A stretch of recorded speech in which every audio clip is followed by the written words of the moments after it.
Army public school में होने वाले दहशतगर्दी के वाक़े ने छोटे छोटे बच्चों को खून में नहलाकर न सिर्फ उनके माँ बाप को पूरी ज़िंदगी के लिए रोने धोने पर मजबूर किया, बल्कि पूरी कौम के दिल को भी गम से छलनी कर दिया। इस वाक़े के बाद दहशतगर्दों के खिलाफ जारी कार्रवाइयों को मज़ीद तेज़ किया गया और हालात में भी काफ़ी हद तक बेहतरी आई। लेकिन कौन जानता था कि दुश्मन एक दफ़ा फिर उससे भी ख़तरनाक अंदाज में सामने आकर यूनिवर्सिटी में इल्म की रोशनी फैलाने वाले असातिज़ा के साथ, वहाँ पर इल्म हासिल करने वाले नौजवानों के साथ भी एक दफ़ा फिर वही सलूक करेगा जो इससे कबल वो स्कूल के बच्चों के साथ कर चुका है।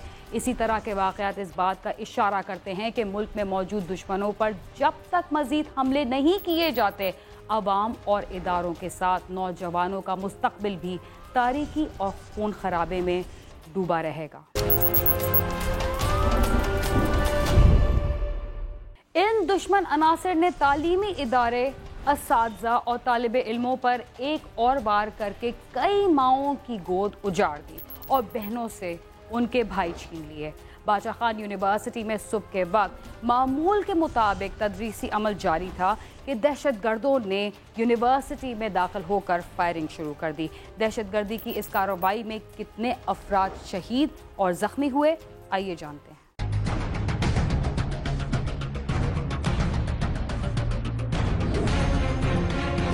ये सानिया किसी भी तरह APS वाक़े से मुख्तलिफ नहीं। वही तरीका, वही हदफ, वही निहत्ते तालिब इल्मों पर बुज़दिलाना कार्रवाई। दहशतगर्दों ने सुबह के वक्त धुंध का फायदा उठाया। दहशतगर्द बादशाह खान यूनिवर्सिटी की अकबी दीवार से दाखिल हुए। उनका हदफ इदारे का एडमिनिस्ट्रेशन ब्लॉक था, लेकिन उन्हें गार्ड्स की मुज़ाहमत का सामना करना पड़ा और उन्होंने घुसते ही फायरिंग शुरू कर दी। फायरिंग की इतला मिलते ही पाक फौज के जवान और दीगर सिक्योरिटी एहलकार मौके पर पहुंच गए। उन्होंने यूनिवर्सिटी को घेरे में ले लिया। पाक फौज की जानिब से फौरी तौर पर ऑपरेशन शुरू किया गया। मेरे को तो कह दो, बस सिर्फ मेरे को तो कह दो, मैं कसम खाता हूँ, खुदा की कसम कि मैं इसे बदला लूंगा, जरूर लूंगा। दहशतगर्दों ने जिस वक्त यूनिवर्सिटी पर हमला किया, उस वक्त 200 के करीब तालिब इल्म इम्तिहान दे रहे थे। मुज़ाहमत का सामना होने पर दहशतगर्द हॉस्टल्स की तरफ आए और दरवाजे तोड़कर अंदर दाखिल हो गए। दाखिल होते ही दहशतगर्दों ने तालिब इल्मों को अपनी गोलियों का निशाना बनाया। सुबह गोली की आवाज़ से उठे, जब उठे तो हमने समझा कि ये कोई स्टूडेंट है, हमारे साथ मजाक कर रहा है, कोई डीजे पे वगैरह गोली की आवाज़ लगाई हुई है। जब बाहर आए तो बहुत सारे हमारे जो सिक्योरिटी वाले थे वो इधर उधर भाग रहे थे। इस वाक़े की इत्तला मिलने के बाद पाक फौज के जवानों ने दहशतगर्दों के खिलाफ कैसे कार्रवाई की? एनी शाहिदीन के मुताबिक हमला आवर 15 से 20 साल की उम्र के थे। उन्होंने खुदकश जैकेट्स भी पहन रखी थी, मगर फोर्सेस की बरवक्त कार्रवाई की वजह से हमला आवर जैकेट्स का इस्तेमाल ना कर सके और बड़ी तबाही ना हो सकी। DGISPR का कहना है कि दहशतगर्दों के बारे में काफी मालूमात इकट्ठी कर ली गई हैं। उनके पास अफगानी सिमें थी और मरने के बाद भी एक दहशतगर्द के फोन पर कॉल आ रही थी। एक दहशतगर्द के मरने के बाद भी उसके फोन पे कॉलें आ रही थी। वो डेफिनेटली वो अफगान सिमी थी। ये शिकस्त खुर्दा जहन के गंदे दहशतगर्द अभी फ्रस्ट्रेटेड होके निहत्ते और मासूम लोगों को सॉफ्ट टारगेट्स पे जाके अपने जुल्म का निशाना बना रहे हैं। हमला होते ही सबसे पहले दहशतगर्दों को गार्ड्स का सामना करना पड़ा, जिसके बाद फौरी तौर पर 4 सदा की पुलिस मौके पर पहुंच गई और मजीद नफरी के साथ साथ फौज को भी तलब कर लिया गया। लोकल पुलिस ने फौरी तौर पर रिस्पॉन्ड किया है और SHO सरडेरी के जो गनमैन है वो he was among the very first 2 injured people कि वो जो जख्मी हुआ है। DGISPR के मुताबिक जब फौज यूनिवर्सिटी में पहुंची तो चारों दहशतगर्द जिंदा थे, जिनको सीढ़ियों और छत पर मारा गया। फिर ऑपरेशन के बाद यूनिवर्सिटी को क्लियर किया गया। दहशतगर्द जब उस यूनिवर्सिटी में दाखिल हुए तो शुरू से ही उनको रिस्पांस मिला तो वो कंटेन होते गए। जब वहाँ पर फौज पहुंची तो चारों दहशतगर्द अभी जिंदा थे। सीढ़ियों में और छत के ऊपर उनको मारा गया। दहशतगर्दों को किस तरह निशाना बनाया गया और वो किस जगह पर मौजूद थे? सिक्योरिटी गार्ड मोहम्मद इकबाल का कहना है कि हमले के वक्त उसने दहशतगर्दों का मुकाबला किया और उसमें जख्मी हुआ, लेकिन उसने यूनिवर्सिटी के तुलबा को यूनिवर्सिटी से बाहर निकाला। मेरा गन गिर गया और फिर मैं चला गया वीसी ऑफिस की तरफ दौड़ा और लोगों में अवेयरनेस फैलाई कि प्लीज़ जाओ, आप यहाँ से जाओ। जितने फीमेल थे मेल थे सबको हमने बाहर निकाला। हमले में जख्मी होने वाले एक तालिब इल्म का कहना है कि जिस दहशतगर्द को उसने देखा उसकी उम्र 15 साल थी और वो अंधाधुंध फायरिंग कर रहा था।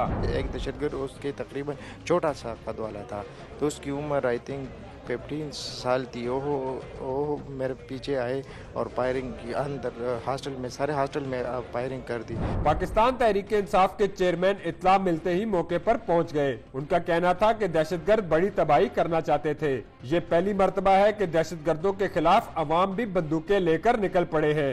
दहशतगर्द कमजोर हो चुके हैं, इसलिए अब आसान अहदाफ को निशाना बना रहे हैं। मकामी लोग जो हैं, चारसदा के आम शहरी बंदूकें पकड़ के आए यहाँ, यानी वो भी दहशतगर्दी का मुकाबला करना है। ये पहली दफा हुआ है कि शहरियों ने बंदूकें पकड़ के आए। अब तक हुआ ये कि जो दहशतगर्द थे वो या फौज को हिट करते थे या पुलिस को करते थे, अब वो सॉफ्ट टारगेट्स की तरफ चले गए। इब्तदाई रिपोर्ट के मुताबिक हमलावर बराह रास्त हिदायत लेते रहे हैं और वो मुसलसल अपने हैंडलर से राब्ते में थे। मौके से दहशतगर्दों के फिंगरप्रिंट्स और डीएनए के लिए नमूने ले लिए गए, जिनकी फोरेंसिक रिपोर्ट वजारत दाखिला को भिजवाई जाएगी। साबिक वजीर दाखिला रहमान मलिक कहते हैं कि ये वही तरीक़ाकार है जो एपीएस में इस्तेमाल किया गया था। अब दहशतगर्दी के खिलाफ पूरी कौम को यकजा होकर उनका मुकाबला करना होगा। ये बिल्कुल वही स्टाइल इस्तेमाल हुआ है जो कि एपीएस में जो हमारे बच्चे थे 144 हमने लूज किए। इसका मैग्नीट्यूड देखें और उनका स्टाइल देखें कि इतना कुछ करने के बावजूद उनमें डिटरेंस नहीं आ रही है। मैं समझता हूं कि शायद वक्त आ गया कि कौम को खड़े होकर इस माइंड सेट को मारने के लिए, खत्म करने के लिए हर वो कदम उठाना चाहिए जिसकी इस वक्त जरूरत है। दहशतगर्दी के इस अलमनाक वाक़े के बाद मुल्क भर में सिक्योरिटी को हाई अलर्ट कर दिया गया। जुड़वा शहरों में तमाम तालीमी इदारों की सिक्योरिटी का असर-ए-नौ जायजा लिया गया। सानिया के बाद मुल्क भर में 3 रोजा सोग का ऐलान किया गया है। सरकारी तौर पर कौमी परचम सरनिगू रहेगा। एक मरतबा फिर इस अज़म का इजहार किया गया है कि दहशतगर्दों के खिलाफ ऑपरेशन जारी रहेगा और मुल्क से मुकम्मल तौर पर दहशतगर्दी का खात्मा किया जाएगा। कैमरा टीम के साथ नईम जजुआ, समा, इस्लामाबाद।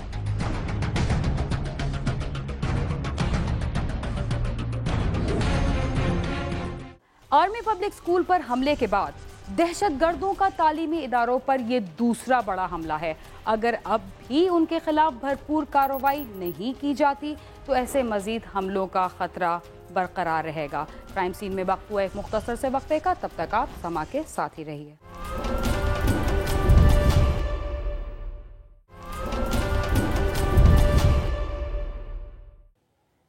प्रोग्राम क्राइम सीन में एक बार फिर खुशामदीद। बच्चों के अगवा और कत्ल की वारदातों से अब पुलिस ऑफिसर भी महफूज नहीं। कोटरी में पुलिस ऑफिसर के बेटे का पुरस्कार कत्ल मुअम्मा बन गया। पुलिस 1 माह गुजरने के बावजूद भी मुल्जिमान का कोई सुराग नहीं लगा सकी। 7 साल इमरान को घर के बाहर से किस तरह अगवा किया गया, आइए जानते हैं।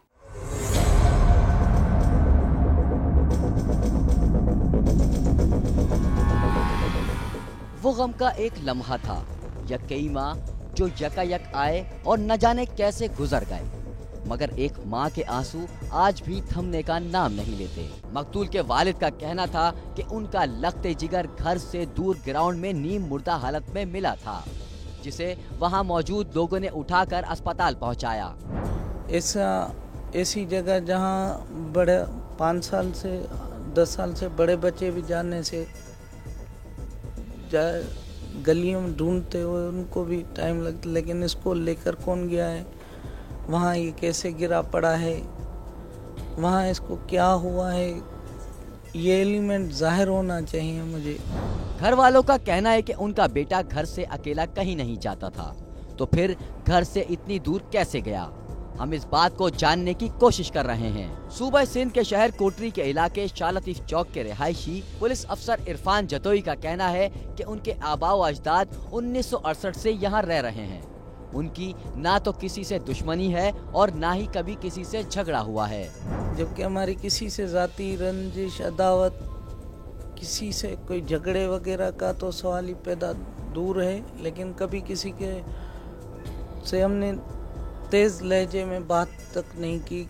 मेरे समेत मेरे भाइयों ने, घर वालों ने, वालिद साहब ने, कभी ऐसे नहीं हुआ। वो पूरा मोहल्ला जो है उसकी चीज़ की गवाही देता है। मकतूल के वालिद ने क्राइम सीन की टीम को बताया कि आला पुलिस अफसरान मौके पर पहुंचे थे और फौरी तहकीकात का हुक्म दिया था।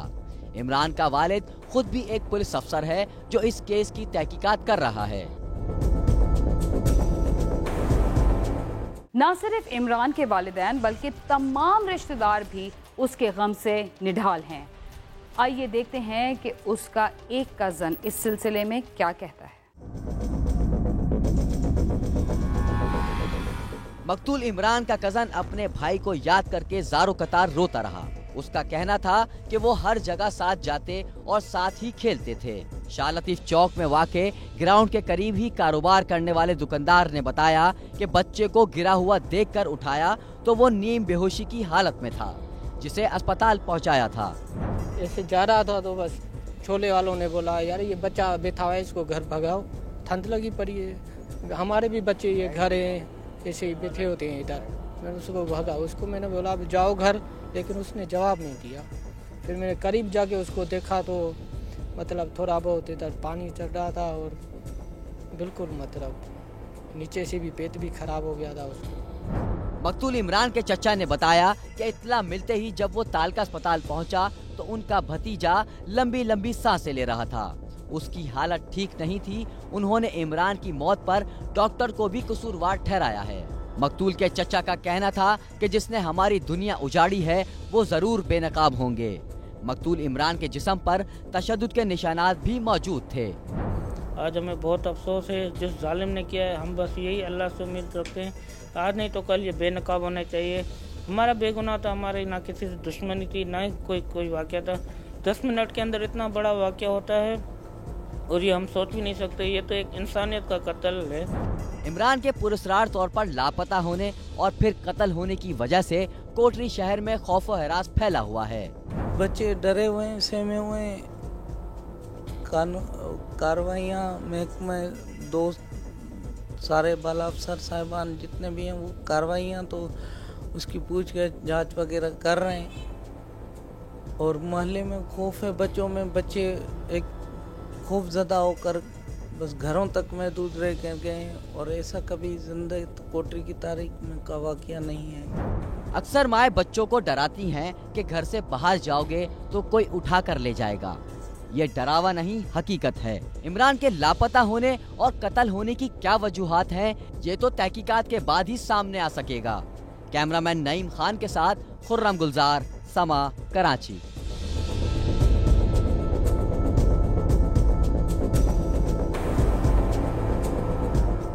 इस्लामाबाद में अगवा बराए ताइवान का एक अजीब और गरीब वाक़या पेश आया। यहाँ पर जिस शख्स को अगवा किया गया उसके घर में फ़ोन करने वाला घर का भेदी निकला। देखते हैं अगवा शुदा शख्स ताइवान की रकम क्यों मांगता रहा और उसे ये रकम क्यों ना मिल सकी।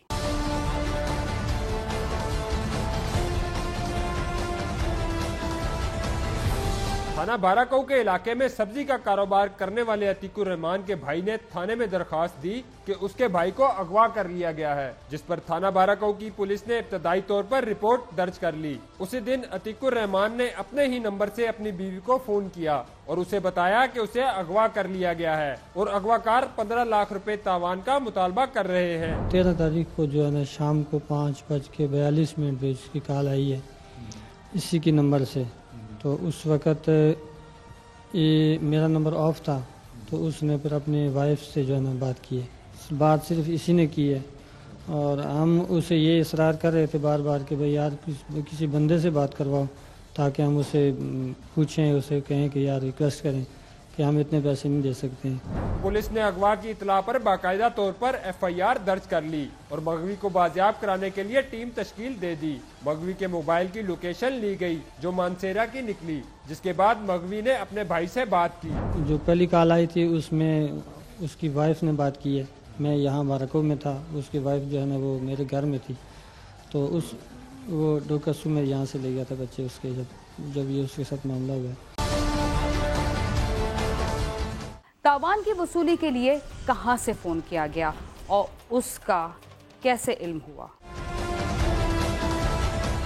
अगवा के अगले रोज लोकेशन चेक की गई तो वो लाहौर सब्जी मंडी की निकली, जहां मगवी के मुताबिक उसे एक घर में बंद कर दिया गया था। अगवा के तीसरे रोज मगवी ने अपने भाई को कॉल की कि वो अगवाकारों के चुंगल से भाग आया है और 3 घंटे तक इस्लामाबाद पहुंच जाएगा। उसने कहा जी मेरे पास किराया नहीं है, तो मैं अब क्या करूं, कैसे आऊं, आप आ सकते हैं। मैंने कहा हम तो नहीं है वहाँ पे आ सकते शेखुपुरा में, आप ऐसे करो वहाँ से किसी गाड़ी में बैठ जाओ और आ जाओ, उसको बोलो पीर बधाई है, जिधर उसका स्टाफ है वहाँ पे हम आगे आ जाएंगे, उसको पैसे हम दे देंगे। मगवी 3 दिन अगवाकारों के पास रहने के बाद बासानी तौर पर हाथ पर बंधी रस्सी काट कर वहाँ से फरार हो गया और एक मोटरसाइकिल सवार से मदद मांगी। रस्सी पतली थी, जब मैंने इसको जोर से रगड़ा था वो कट गई, तो मैंने वहाँ से भागना शुरू कर दिया। और जब मैं काफ़ी देर चलने के बाद लिंक रोड पे पहुंच जाकर, रोड थी लिंक्स रोड थी, वहाँ पे एक मोटरसाइकिल वाले को मैंने याद दिया। मैंने कहा यार कहीं शहर में ले चलो मुझे। पुलिस के मुताबिक मगवी के भाई ने उन्हें इतला दी थी कि उसका भाई अगवा हो गया है, जिस पर पुलिस ने अपना काम शुरू कर दिया। हमारे पास 15/1/16 को अब्दुल कदीर अवान वो हमारे पास आया। उसने बताया कि इस मेरा भाई जो है वो कल से गायब है, बैंक में गया था पैसे लेने के लिए, उसके बाद वापस नहीं आया और अमित शाह कह के कहीं से अगवा कर लिया गया है तावान के लिए और रिपोर्ट हमारी। फिर हमने उसी वक्त फिर FIR दर्ज की उसकी, उसमें टीमें बनाई हमने, कॉलिंग रिकॉर्ड वगैरह सारा वो हमने कलेक्ट किया। खुद ही बाजियाब होने के बाद मगवी ने पुलिस को बयान दिया कि वो अपनी मर्जी से गया था और ना उसे अगवा किया गया और ना ही किसी किस्म के तशद्दुद का निशाना बनाया गया। अभी हमने कॉलिंग रिकॉर्ड कलेक्ट किया और इसी दौरान फिर उसका मुद्दई मुकदमा का फ़ोन आ गया कि मेरा भाई आ गए, जो लाहौर में था वो आ गए और हम उसे कहा फिर ले आओ, फिर वो उन्हें ले आया। उसके बाद उसने हमें ये बयान हल्फी दी है कि ये अगवा नहीं हुआ था, ये गलतफहमी की बिना पे दर्ज हुआ था, क्योंकि फ़ोन मैंने सुना था तो उसमें सिग्नल प्रॉब्लम थी, सिग्नल सही नहीं आ रहे थे। मगवी अतीकुर रहमान इस वक्त अपने घर में मौजूद है और पुलिस को बयान दे चुका है कि वो अपनी मर्जी से गया था, लेकिन उसने पुलिस को ये नहीं बताया कि ऐसा उसने क्यों किया। कैमरा टीम के साथ नईम जजुआ, समा, इस्लामाबाद।